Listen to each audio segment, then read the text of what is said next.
Halo Studio Lovers, aura magis yang terpancar dari Stadion Utama Gelora Bung Karno selalu diharapkan oleh pencinta sepak bola tanah air akan keberhasilan timnas Indonesia menghabisi lawan-lawannya.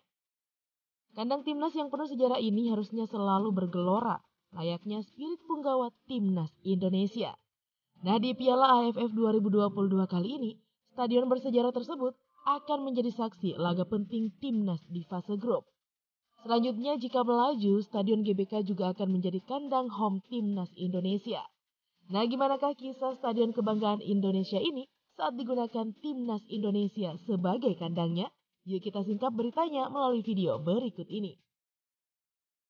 Tapi seperti biasa, sebelum kita lanjut, jangan lupa ya untuk menekan tombol subscribe dan aktifkan juga lonceng notifikasinya agar kamu tidak ketinggalan info terbaru dari Studio Langit. Kisah menarik tentang Gelora Bung Karno. Studio Lovers, sejak awal berdiri, Stadion Utama Gelora Bung Karno menjadi kebanggaan tersendiri bagi warga Indonesia. Gelora dari stadion ini bisa dikatakan sudah memancar dari awal pembangunannya.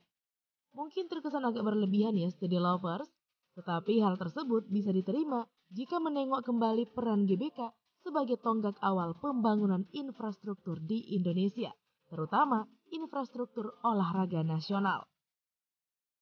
Nah, Stadion GBK mulai dibangun pada tanggal 8 Februari 1960 dan mulai dibuka untuk umum pada tanggal 21 Juli 1962.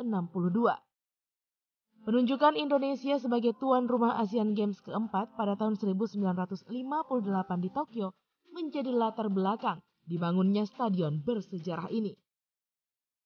Pembangunan Stadion GBK tentunya bukan tanpa bantuan negara asing. Uni Soviet yang kala itu memiliki hubungan baik dengan Indonesia turut membantu pelaksanaan proyek pembangunan Stadion GBK.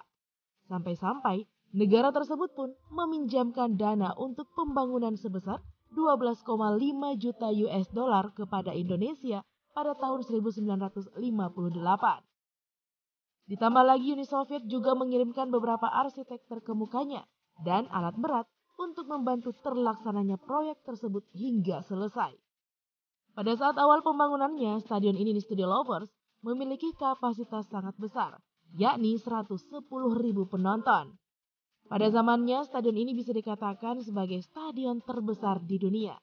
Namun, karena mengalami beberapa kali renovasi dan pembaharuan, kapasitas penonton GBK pun banyak berkurang. Sehingga kini, Stadion GBK hanya dapat menampung 77.193 penonton.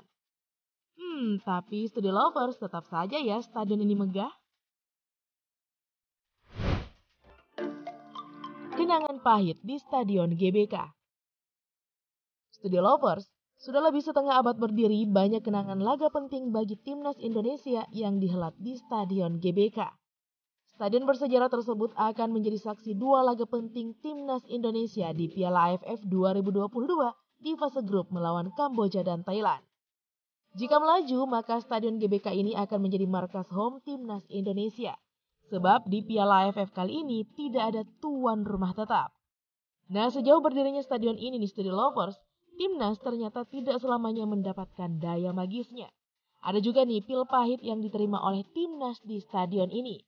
Timnas Indonesia sudah 19 kali bermain di GBK sepanjang sejarah Piala AFF. Rekornya cukup baik sebenarnya dengan rincian 11 kali kemenangan, 3 kali imbang, dan 5 kali kalah. Meskipun hanya 5 kali kalah di Studio Lovers, tetapi 4 kekalahan itu dirasa sangat menyakitkan bagi timnas Indonesia. Kekalahan pertama di ajang Piala AFF terjadi pada final Piala AFF 2002. Saat itu Bambang Pamungkas dan kawan-kawan kalah dalam babak adu penalti dari Thailand. Timnas Indonesia sempat 2 kali kalah dari Singapura di kandang sendiri. Kekalahan pertama terjadi di final leg pertama Piala AFF 2004. Nah, saat itu Mahyadi Panggabean DKK kalah 1-3 dari The Lions. Kemudian pada fase grup Piala AFF 2008, Timnas Indonesia kembali kalah 0-2 dari Singapura. Timnas Malaysia juga sempat mengalahkan Indonesia 2-1 di GBK pada leg pertama semifinal Piala AFF 2004. Meski kemudian skuad Garuda mampu membalas 4-1 saat berlaga pada leg kedua di Bukit Jalil.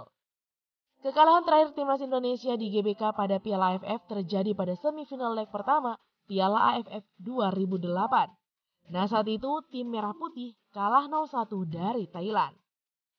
Sungguh kenangan yang menyakitkan di GBK ya, Studio Lovers.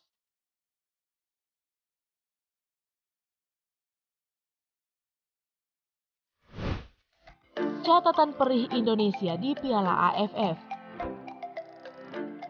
Studio Lovers, Piala AFF punya sejarah perih yang sampai saat ini masih pahit untuk dikenang. Timnas Thailand sejauh ini masih menjadi raja di Piala AFF. Skuad berjuluk Gajah Perang itu menjadi tim tersukses sepanjang penyelenggaraan. Tim Gajah Perang memenangkan 6 dari 13 kali turnamen di ASEAN ini. Thailand juga menjadi tim pertama yang memenangkan ajang tersebut pada tahun 1996. Mereka mengalahkan Malaysia 1-0 di partai final. Sementara, gelar terakhir diraih Thailand pada Piala AFF 2020. Tim Gajah Perang mengalahkan Timnas Indonesia dengan agregat 6-2. Sejak gelaran Piala AFF yang semula bernama Piala Tiger, Timnas Indonesia tercatat 6 kali masuk final, tetapi selalu gagal menjadi juara. Indonesia hanya langganan runner-up.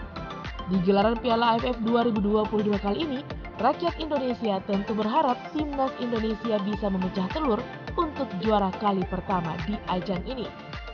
Dan Stadion Utama Gelora Bung Karno bersiap menjadi saksi gelora semangat Timnas Indonesia di bawah asuhan pelatih hebat Sinteyong. Selalu setia dukung Timnas dalam keadaan apapun ya, Studio Lovers. Oke deh, Studio Lovers, itulah informasi tentang Timnas Indonesia menggunakan Stadion Utama Gelora Bung Karno sebagai kandangnya. Cukup sekian dulu video kita kali ini. Jangan lupa ya untuk selalu mendukung kami dengan cara menekan tombol subscribe, like, komen, dan share video ini. Sampai jumpa lagi di video berikutnya. Bye-bye.